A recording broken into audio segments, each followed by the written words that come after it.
राम दैवत काळ भैरवनाथ यात्रा महोत्सव उंच खळद बुद्रुक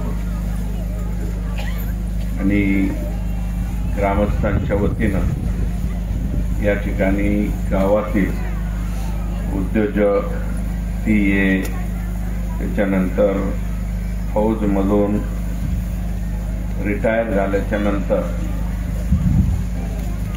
वेगवेगळ्या क्षेत्रामध्ये त्यांनी जे पदार्पण केले, पोलीस असेल इतर क्षेत्र असेल त्यांचा सत्कार केला।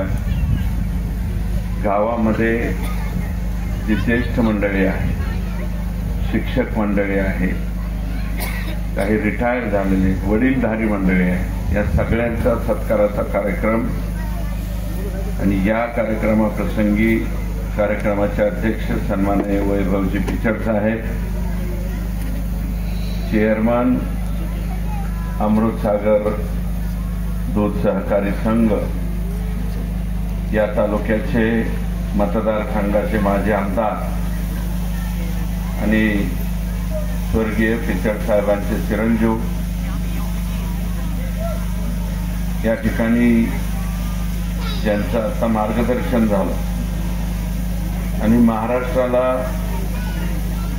आश्चर्यचकित करणारा ज्यांनी निकाल दिला, त्या संगमनेर मतदारसंघाचे सन्माननीय लोकप्रतिनिधी अमोलजी खताळ साहेब,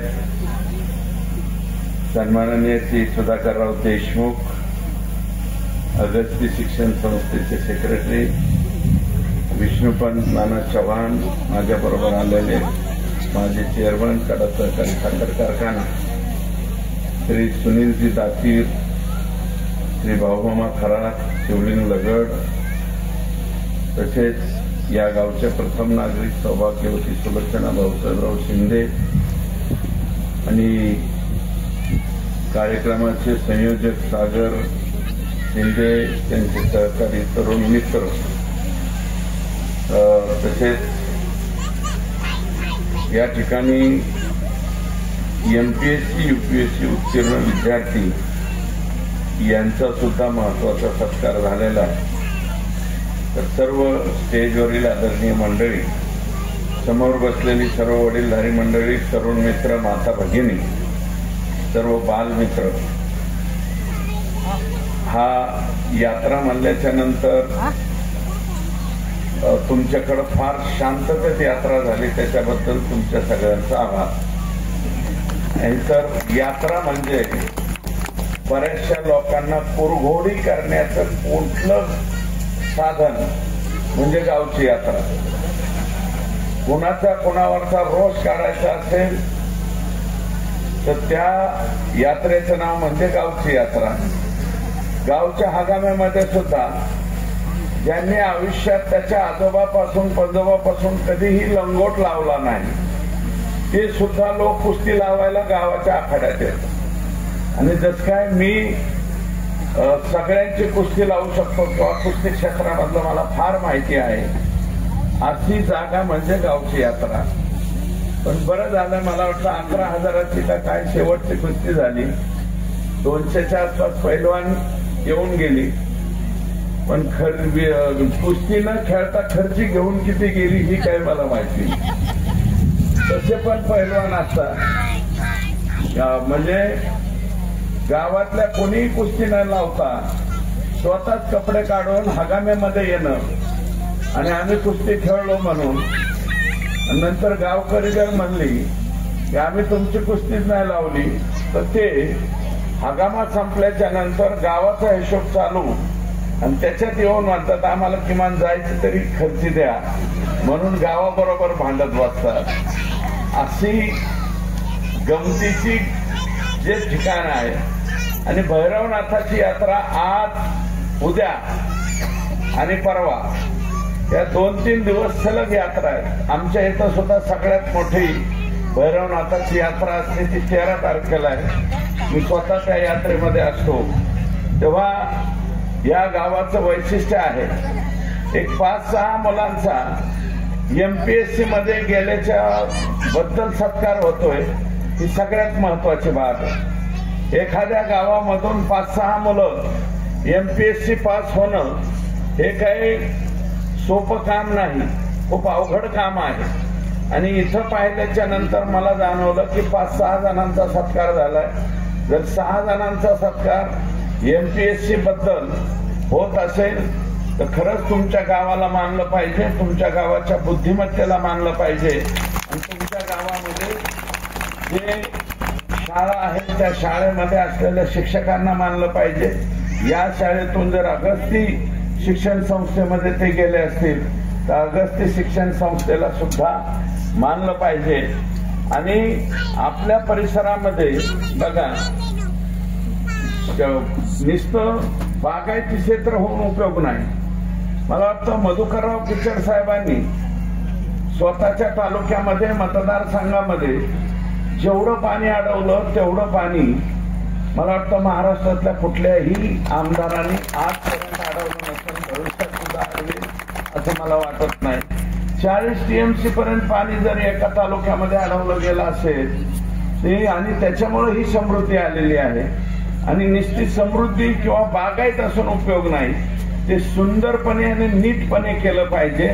आम्ही येताना अर्धा किलोमीटर तुम्ही आम्हाला त्या गाडीतनं आणलं, डाव्या बाजूला बघितलं तर इथून तिथून एक सलग टोमॅटोची लागवड दिसते, उजव्या बाजूला सुद्धा दिसते, कोथिंबीरची लागवड दिसते, कांदा दिसतोय, ऊस सुद्धा दिसतोय. म्हणजे या गावामध्ये मला वाटतं सगळ्याच प्रकारची शेती करणारे, ढोबळी मिरची सुद्धा घेत आहे. आणि दररोज टोमॅटोचा इथं निलाव होतो. आणि संपूर्ण महाराष्ट्रामध्ये क्रमांक 1चं टोमॅटो उत्पादक गाव सुद्धा हे झालेलं आहे. आणि या बरोबरीनं आपली पुढची पिढी शिकवणं, आपली पुढची, आमच्या वाट्याला काबाड कष्ट आले, आमच्या आजोबाच्या वाट्याला आले, माझ्या वाट्याला आले, ते माझ्या पुढच्या पिढीला येऊ नये म्हणून मुलाबाळांना शिकविण्याची मानसिकता ही ठेवणारं हे गाव आहे. म्हणूनच 6 मुलं इथे MPSC होत आहे. आणि सागरच्या मिसेसचा सुद्धा मला वाटतं MPSC साठी या ठिकाणी सत्कार झाला. आणि माझी विनंती आहे की सगळ्या गावाला की तुम्ही मंदिरात जाताना सुद्धा आपण कोणत्याही काळ भैरवनाथाच्या मंदिरात जा, मारुतीच्या मंदिरात जा, सावता महाराजांचं पलीकडे सटवाईचं मंदिर आहे. प्रत्येक मंदिरात जाताना आपण काय करतो की चपला बाहेर काढतो आणि मग मंदिरात जातो. चपला घालून कोणी मंदिरात जातो का? शक्यच नाही. तर जे लोक आपण जेवढं देवाला मानतो, मला वाटतं तेवढंच जिल्हा परिषदेच्या शाळेला सुद्धा मानलं पाहिजे. जिल्हा परिषदेची शाळा तुम्ही बघा, आता 6 सत्कार झाले मला माहिती नाही, परंतु हे 6च्या 6 सत्कारवाले जिल्हा परिषदेच्या शाळेचे असतील. जिल्हा परिषदेच्या शाळेमधलीच मुलं भविष्यामध्ये UPSC, MPSC आणि जिथं कुठं धडका मारायचा तिथं धडका आमचेच मारतात. परंतु आजकाल काय झालंय, सगळीकडे फॅड जिल्हा परिषदेच्या शाळेबरोबर इंग्रजी शाळांचं सुद्धा एक नवीन पेव फुटलंय.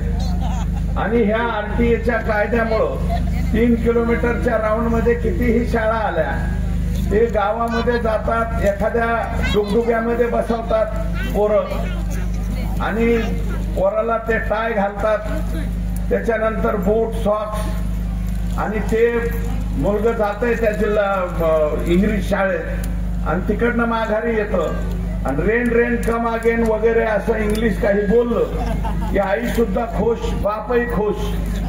आणि 5वी 4थी 5वी पर्यंत या शाळांना धड परवानगीचा पत्त्या नाही. या शाळेमध्ये शिक्षकांना 12,000 रुपये पगार मिळतो, कुणाला 10,000 रुपये पगार मिळतो. 10,000 आणि 12,000चा शिक्षक नेमका आम्हाला काय देणार आहे याची सुद्धा माहिती हे कुटुंब घेत नाही. आणि अशा शाळेमध्ये मुलं पाठवतात आणि 5वीच्या नंतर म्हणतात आता इंग्रजी बाद झालं, आपल्याला मराठी शाळेत परत प्रवेश मिळेल का? असं सुद्धा या RTI कायद्याच्या नंतर समाजामध्ये घडतंय. हे नम्रपणे या ठिकाणी सांगितलं पाहिजे। आणि राजकारणाचे काही जोडे असतील, मतभेदाचे काही जोडे असतील तर ते जिल्हा परिषदेच्या शाळेच्या बाहेर ठेवले पाहिजे। जिल्हा परिषदेच्या शाळेमध्ये गेल्याच्या नंतर मुख्याध्यापक, शिक्षक, आता तुमची शाळा ही मुख्यमंत्र्यांच्या स्वच्छ शाळेमध्ये फक्त राज्यामध्येच प्रथम नाही आली, देशामध्येच नाही आली तर जागतिक पातळीवरती सुद्धा गेली। बीड जिल्ह्यातली आमची एक शाळा आहे, तुमची एक शाळा आहे, तर ही शाळा पुढे गेली। सागर शिंदे त्यांच्या सर्व सहकार्याने प्रयत्न केले, ग्रामस्थांनी प्रयत्न केले। मला असं वाटतं गावच्या यात्रेला जेवढी वर्गणी होते, सप्त्यामध्ये जेवढी वर्गणी होते तेवढी किंवा त्यापेक्षा अधिकची वर्गणी जिल्हा परिषदेच्या शाळेसाठी झाली पाहिजे।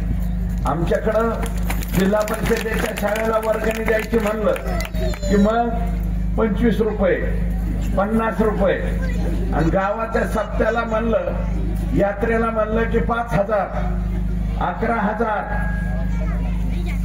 आता दिले, तुमच्या गावाने दिलं त्याच्याबद्दल तुमचं अभिनंदन करतो। गावाने 15 लाख रुपये दिले, तुमच्या खरंच गावाचं पाय घेऊन प्यायला पाहिजे। एवढं सुंदर काम तुम्ही केलंय, तुमचा आदर्श आम्ही घेण्याचा प्रामाणिक प्रयत्न करू। 15 लाख रुपये गावाने दिले, मला वाटतं 3 का 5 लाखाचं बक्षीस मिळालं असेल, 3 लाख ना, 3 लाख रुपयाचं बक्षीस मिळालं आणि अतिशय शाळा सुंदर बांधली। माझ्या तिथं जरेवाडी म्हणून एक गावाची शाळा आहे, नंबर 1 शाळा आहे, राष्ट्रपती पुरस्कार प्राप्त शिक्षक आहे संदीप पवार म्हणून। त्या संदीप पवारनी एवढं सुंदर आमच्याकडे शाळेचं वातावरण केलं की जिल्हा परिषदेच्या शाळेकडे लोक वळली गेली। माझं मत असं आहे की आपण नको त्या गोष्टीचा नको त्या गोष्टीकडे वाटचाल करू नये। प्रत्येकाला वाटतंय आमची मराठी, अरे माझी माय मराठी, अमृतातेही पैजा जिंके, असं संत ज्ञानेश्वरांनी म्हणलं। एवढं सुंदर वाक्य आमच्या मराठी भाषेबद्दल त्यांच्या लिखाणामध्ये आलं आणि आम्हाला प्रेम कशाचं तर इंग्रजीचं। आणि काही काही जण नको असलेली, त्याला येत नसलेली मोडकी तोडकी इंग्लिश सांगतो। मला काल परवा एका वाचनात आलं, एक शिक्षक त्या शाळेमध्ये मुलाला म्हणाले गेट आउट, गेट आउट म्हणलं, ते पोरग नाराज झालं आणि गेटच्या बाहेर गेलं आणि बाहेर जाऊन पलीकडे उभं राहिलं। आणि नंतर बराच वेळ झालं, शिक्षकाला सुद्धा त्या मुलाची कणव आली म्हणून शिक्षकांनी त्याला बोलवायचा प्रयत्न केला, पण इंग्लिश मध्ये शिक्षक म्हणाले होते गेट आउट, आत येण्यासाठी काय म्हणायचं तेच विसरून गेली। मग शिक्षकच बाहेर गेली आणि शिक्षकांनी काय केलं, शाळेच्या दरवाजाकडे त्या पोराचं तोंड केलं आणि पाठीमागून म्हणाले गेट आउट। आणि मग तो मुलगा शाळेच्या आत आला। अशा पद्धतीच्या गमती जमती इंग्लिशच्या बाबतीमध्ये आपण सांगतो। माझं मत आहे की इंग्रजी शिका, पण इतकं शिकू नका की आपली मराठी सुद्धा विसरून जावा। मराठीवरती आपलं प्रेम हे अबाधित असलं पाहिजे। आता केंद्र सरकारने, या देशाच्या पंतप्रधानांनी आपल्या या मराठी भाषेला अभिजित भाषेचा दर्जा त्या ठिकाणी दिलेला आहे, म्हणून केंद्र सरकारचं सुद्धा आभार मानलं पाहिजे आणि आपण सगळ्यांनी मराठी भाषेमध्ये शिकण्याचा आग्रह त्या ठिकाणी पकडला पाहिजे। आता माझं कौतुक होतंय की संतोष देशमुखच्या, मी फक्त 12 तारखेला, 9 डिसेंबरला ही घटना घडली होती, 12 तारखेला त्या गावात गेलो होतो आणि त्या गावातल्या लोकांनी जे वर्णन केलं त्या झालेल्या घटनेचं, त्या वर्णन केल्यावरून माझ्या तळपायाच्या मस्तकाला गेली। म्हणलं या लोकांना सोडायचं नाही। आणि मला वाटतं 16 ऑक्टोबरला, 14 ऑक्टोबरला मंत्रिमंडळाचा विस्तार झाला, 16 ऑक्टोबरला माझं भाषण होतं आणि त्या भाषणामध्ये मी कथा मांडली ही घटना अशी अशी घडलेली आहे. त्यावेळेस बऱ्याच जणांना वाटलं असेल की सुरेश धसने अतिशयोक्तीमध्ये मांडलं, कुठं काय झालं, पण मी अतिशयोक्ती काहीच मांडली नव्हती. ज्यावेळेस 86व्या दिवशी संतोष देशमुखांचं चार्जशीट दाखल झालं, त्या चार्जशीट दाखवलं आणि काही फोटो मला वाटतं सोशल मीडियामध्ये बाहेर आले.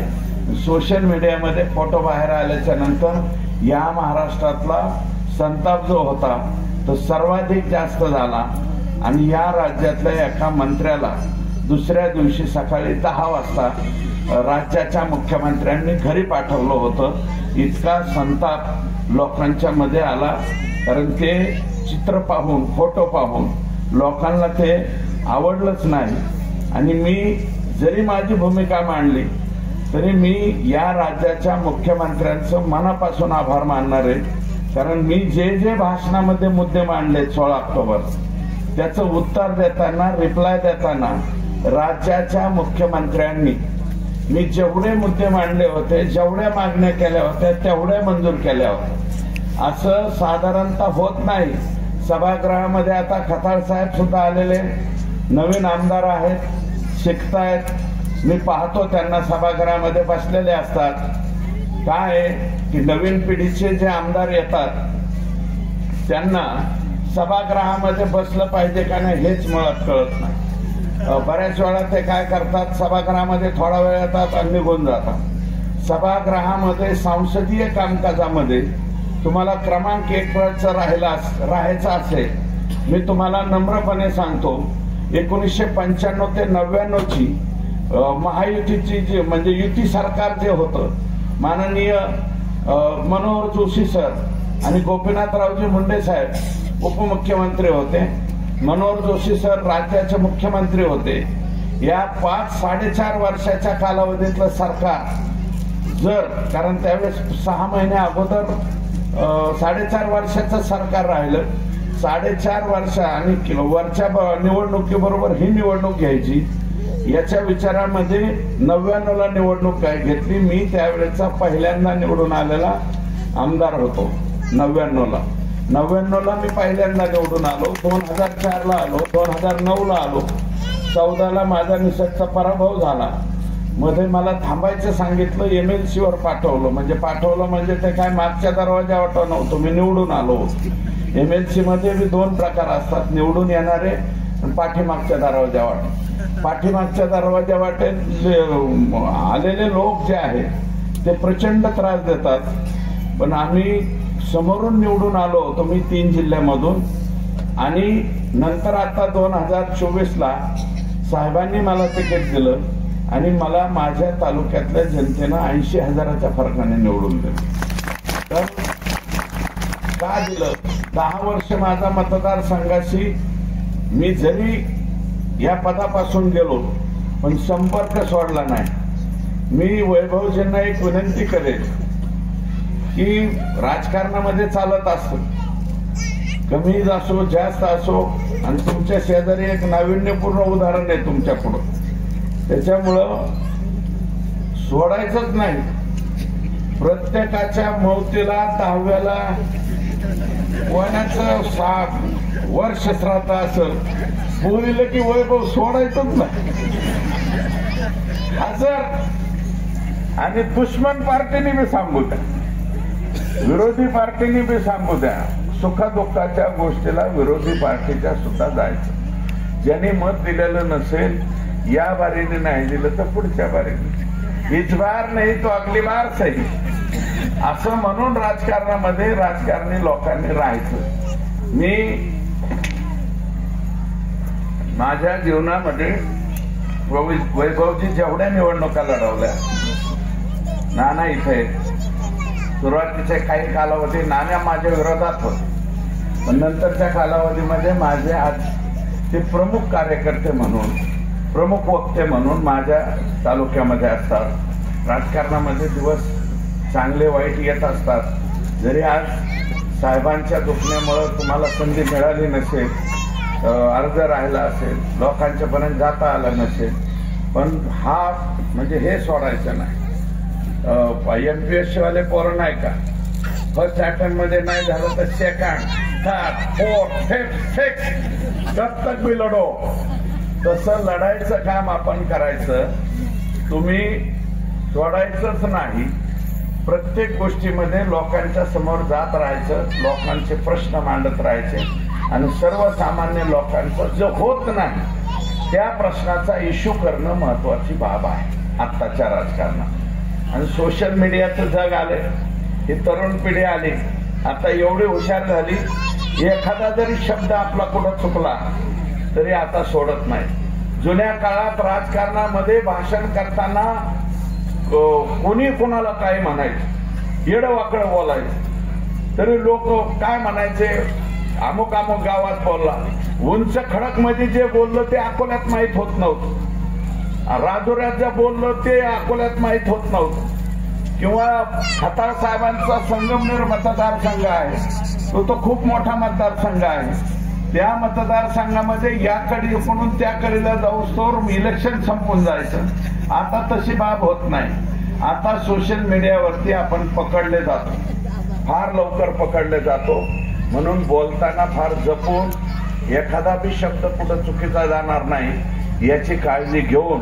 कारण एक शब्द जर कोणाचा चुकला तर लोक जे धोकायला चालू करते ते मागं पुढंच बघत नाही. आता हे मला वाटतं आपल्या शेजारचे कृषी मंत्री महोदया ते बोलता बोलता त्यांच्या स्टाईल मध्ये बोलतायत, परंतु ट्रोल होत आहेत. मला वाटतं त्या दिवशी शेतकऱ्यांच्या कर्जाच्या बाबतीत ट्रोल झाले. आज मला वाटतं कांद्यावर काहीतरी बोलले. ते खरं बोलू खोटं बोलू पण सोशल मीडियाच्या समोर बोलायचं नाही. आपलं गणित गप बसायचं, कमीत कमी बोलायचं. कारण आता इथं हा प्रभू रामचंद्रांच्या पावनभूमी आहे, इथं वास्तव्य झालेले. अगस्ती महाराजांना प्रभू रामचंद्र भेटायला आलेले. एवढ्या सर्वांग सुंदर या भागामध्ये तुम्हाला राहायची संधी मिळते. अहो एवढी थंडगार हवा. आज मी राजुऱ्यापासून इथपर्यंत आलो, गाडीतली मी म्हणलं एसी बंद करा आणि काचा खाली घ्या. काचा खाली घेतलं तरी थंड हवा लागते. आमच्या इकडं थंड नाही, गरम लागते. इतकं बेकार गरम लागतंय की घरातली कुत्री सुद्धा म्हणताय की पटांगणात झोपायचं नाही, आम्हाला एसी लावून द्या. इथपर्यंत म्हणण्याची हिंमत त्या कुत्र्यांची व्हायला लागलेली आहे. कारण काहिली व्हायला लागली, अशी एकंदरीत परिस्थिती.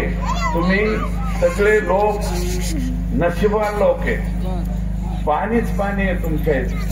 आम्हाला टँकरने पाणी आणावं लागतंय. माझा जनावराचा गोठा आहे, 200 गाईचा माझा सुद्धा गोठा आहे. राष्ट्रीय गोकुळ मिशन जे देशाच्या पंतप्रधानांनी चालू केलंय त्याच्यातनं माझं प्रपोजल मंजूर झालं आणि मी केलं. मला आता सध्या 4 टँकर पाणी दुसऱ्या गावावरून आणावं लागतं, जवळजवळ 5 ते 6 किलोमीटर. तेव्हा ते माझा गोठा भागतोय. आणि ऊन इतकं पडायला लागलंय की संध्याकाळी ते पोघर का काय दिवसा 1 ते 3 वाजेपर्यंत पाणी सोडावं लागतं गायांच्या अंगावर. नाहीतर हीटने एक गाय सुद्धा गेली. म्हणजे आता सध्या 14-15 तारखेपर्यंत मला वाटतं आपल्याला अतिउष्णता सांगितलेली. आणि तरुण मंडळी आहे, माझी विनंती, मी वैभवजींना विनंती केली की हे जुनं वैभव जे आपल्या डोंगरावरचं झाडांचं गेलेलं आहे ते कसं प्राप्त करता येईल. गावामध्ये सुद्धा एका कुटुंबाला एखादं झाड लावता येईल का याचा विचार झाला पाहिजे. आणि आपण आपल्या आईची, वडिलाची, कोणाची दुर्दैवानं जर घटना घडली तर रक्षा आपण कुठेतरी पावन याला नेऊन टाकायचं म्हणतो. जिथं नेऊन टाकायचं म्हणतो तिथले लोक आपल्याला हाकलते, इथं टाकू नका म्हणून. आमच्या इकडं आता नवीन प्रथा पडली की आई वडिलांची रक्षा जी आहे त्याचं आपल्याच रांगणामध्ये किंवा शेतामध्ये 5 खड्डे खांदायचे आणि 5 झाडं लावायची आईच्या स्मरणात आणि ती रक्षा तिथंच टाकायची, कुठं घेऊन जायचं नाही. आता 2027ला मला वाटतं पुढचा आपला कुंभमेळा, कुंभमेळ्याची तयारी सुद्धा सुरू झाली. राज्याचे मुख्यमंत्री स्वतः आले, कारण तिथं पालकमंत्री नाही. आणि मला वाटतं कमिशनर साहेब आपले गेडाम साहेब तुमचे खूप चांगला अधिकारी आहे. गेडाम साहेबांच्या नेतृत्वाखाली, म्हणजे ते व्ही रमणी साहेब पूर्वी कमिशनर होते इथे एकदा, व्ही रमणी साहेबांनी सांगितलं होतं की कुंभमेळ्याची तयारी 2-2.5 वर्षापासून अगोदर करावी आणि इथं जे अधिकारी येतील त्यांच्या बदल्या अजिबात करू नयेत, म्हणून त्यांच्या बदल्या होत नाही. तर कुंभमेळ्याला यावेळेस प्रयागराजला 60 कोटीपेक्षा जास्त लोक येऊन गेले, 60 कोटी. आणि खरं तर योगी साहेबांचं अभिनंदन केलं पाहिजे. काही टीव्ही वाल्यांनी वेड्या वाकड्या एखाद दुसऱ्या घटना दाखवल्या असतील, पण 60 कोटी लोकांचं नियोजन करणं सोपी गोष्ट नाहीये. ते 60 कोटी लोकांचं नियोजन योगी साहेबांनी केलं प्रयागराजला आणि कुंभमेळा सक्सेस करून दाखवला. तसाच आता इकडचे तुम्हीच मेन लोक आहेत. आम्ही येऊ पाहुणे म्हणून तिकडनं आष्टीवरून, आणि इथं आल्याच्या नंतर तुम्ही आमची सोय करा, सगळ्यांची सोय करा, बाहेरून आलेल्या लोकांची. आणि आपल्या सगळ्यांना विनंती आहे, यात्रा चांगली झाली. भाषण मला करायला खूप बराच वेळ येतं, परंतु आम्ही तर लवकर आलतो, पण आम्ही तिकडे गेलो. परत हे आपल्या तरुण पोरांचा उत्साह, अर्ध्या किलोमीटर आमचा दांडाळा काढलेला आहे तिकडून इकडं. पोळ्याला जसा दांडाळा काढतात तसा पोळ्याला बैल सजवतो ना आपल्याकडे. आमचे पुढारी लोकांना बी जरा बरंच वाटतं की कुणीतरी आलंय, फटाकडे वाजवतंय. आता मला काय तशी आवडत नाही, पण तरी बी आता तुमचा उत्साह बघून आम्हाला काय म्हणता येत नाही. ताशा बिशा लावलेला होता, बजाव म्हणलं, आणि कोणाला जरा बरंच वाटतं ना आपल्याला कुठं वाजवलं भिजवलं म्हणलं. यांनी वाजवत गाजवत आमचं इथपर्यंत आणलं, पण त्याच्यामध्ये वेळ जास्त होतो. माझं मत असं आहे, सागर शिंदे किंवा गावचे सरपंच असतील, गावचे सगळे प्रमुख मंडळी असतील, कोणता कार्यक्रम ठेवायचा ना तो 1.25 तासाच्या आत संपला पाहिजे. 1.25 तासापेक्षा जास्त लोकांची बसण्याची मानसिकता नाही. आता हे पहिला जमाना गेला, रजिया सुलतान 4.5 तासाचा पिक्चर बघायचा किंवा 3.5 तासाचा शोले बघायचा. आता समाजाची मानसिकता झालाय 1.5 तासाचा पिक्चर बघायचा, 1.25 तासाचा पिक्चर पाहायचा. त्याच्यापेक्षा जास्त लोक बसू शकत नाहीत. अनेक लोकांना 3-4 माणसाडे, एका माणसाला शुगर आहे, कुणाला बीपी आहे, टायमावर गोळ्या खावा लागतात. आणि 1.25 तासाच्या वर बसली तर लघुशंकेला जर नाही गेलं तरी ते माणूस टेन्शन मध्ये येतो. आणि त्याच्यामुळं तुम्ही जास्तीत जास्त वेळ लोक आता बसवली. लहान लेकरं, बऱ्याचशा जणांना लहान लेकरांना आता भुका लागलेल्या असतील, ते म्हणत असते यायला हे कुठून आणलाय, याला भाषण करायला लावलंय, लवकर काय उरकी नाही, आणि आम्हाला तुम्हाला महाप्रसाद घेऊन द्याय नाही, अशी एकंदरीत परिस्थिती या ठिकाणी झाले. त्याच्यामुळे अधिकच काही नाही बोलता, तुम्ही एवढ्या लांबून आम्हाला बोलवलं, सत्कार केला. ज्या ज्या विभूतींचा या ठिकाणी सत्कार झाला ग्रामस्थांच्या, त्या सगळ्यांचं मी अभिनंदन करतो. खरं तर आमच्या भाषणापेक्षा ज्यांना प्रेरणा मिळणार आहे पुढच्या पिढीला, MPSC वाल्यांचं 1 किंवा 2 जणांचं भाषण ठेवायला पाहिजे. आमचं भाषण तर काय, तुम्ही म्हणाल तसं भाषण करण्याची सुद्धा कला आमच्याकडे अवगत आहे. मी 2-2 तास, 2.5 तास सुद्धा लोक खेळवून ठेवू शकतो. एवढं चांगलं वक्तृत्व देवाने मला दिलेलं आहे. मी पहिल्या टर्म मध्ये एकदा बोललो होतो, 1 तासाचं भाषण केलं होतं. विलासराव देशमुख साहेबांसह सगळ्यांनी 288 आमदारांनी बाक वाजवली होती. आणि आत्ताचं 16 ऑक्टोबरचं जे भाषण केलं ते मला वाटतं सभागृहातल्या सगळ्याच लोकांच्या डोळ्यामध्ये मी पाणी आणलं होतं. आणि तमाम महाराष्ट्रातल्या जेवढ्या लोकांनी ते भाषण माझं ऐकलं, पाहिलं, ते यम मध्ये गेलं. काही मिलेनियम, ते किती मिलेनियम गेलं काही मिळ नाही लागलं, पण कोणत्या ह्याच्यावरती ते कुणी पाहत होतं, अशा प्रकारचं ते भाषण होतं. म्हणून थोडंसं भाषण अधिकचं काही न करता पुन्हा तुमच्या सगळ्यांचं अभिनंदन करतो. सागर, त्यांचे सर्व तरुण सहकारी ज्यांनी आम्हाला इन्व्हाइट केलं, आणि काय आहे की आपल्याकडे देशमुखांची संख्या जास्त आहे। मला इथं आल्यावर कळालं, वैभवजी म्हणाले मला आमच्या तालुक्यामध्ये जवळपास 70-75 हजार देशमुखच आहेत। देशमुख बनले खतरनाक आहे देशमुख, ते काही सोपे देशमुख नाहीये। म्हणजे विलासराव देशमुख साहेबांनी बाक वाजवला होता। या राज्यामध्ये सगळ्यात अगोदर आमदार झाल्याच्या नंतर विलासरावांना मी मुख्यमंत्री पाहिलं होतं। त्याच्या अगोदरही माझ्या वडिलांबरोबर शरद पवार साहेबांकडे सुद्धा मी गेलो होतो मुख्यमंत्री असताना, त्यांची स्टाईल पाहिली। पण 1-2 तासामध्ये सगळ्या आमदारांना हसत हसत वाटं लावणारे एक मुख्यमंत्री म्हणून विलासराव देशमुख साहेबांचं नाव क्रमांक 1 वरती त्या ठिकाणी घ्यावं लागेल। मी सुद्धा 99ला, कारण विलासरावांचे मामा निंबाळकर हे आमच्या इथले, विलासरावांच्या मातोश्री या माझ्या मतदारसंघातल्या भाळवणी गावच्या रहिवासी होत्या। दगडोजीराव देशमुखांच्या सौभाग्यवती विलासरावांच्या आई माझ्या मतदारसंघातल्या होत्या आणि म्हणून मला ते गेले की मामाच्या गावच्या आमदार म्हणाले। आणि असं ओळख असल्यामुळं विरोधात भाजपमध्ये असलं तरी काम करून घ्यायचं। आता अमोलजींना तर फार चांगली संधी आहे। अमोल बघितलं की मला वाटतं असं वर बघत असते, अरे बापरे, अशी एकंदरीत परिस्थिती आहे। कारण खरोखरच बाळासाहेब थोरात साहेबांच्या सारखा माणूस पराभूत होणं, मला वाटतं ते बी या गावात येऊन गेले। बाळासाहेब विखे पाटील साहेब या गावामध्ये येऊन गेले, जे आता आपल्या राज्याचे जलसंपदा मंत्री आहेत, मागे महसूल मंत्री होते।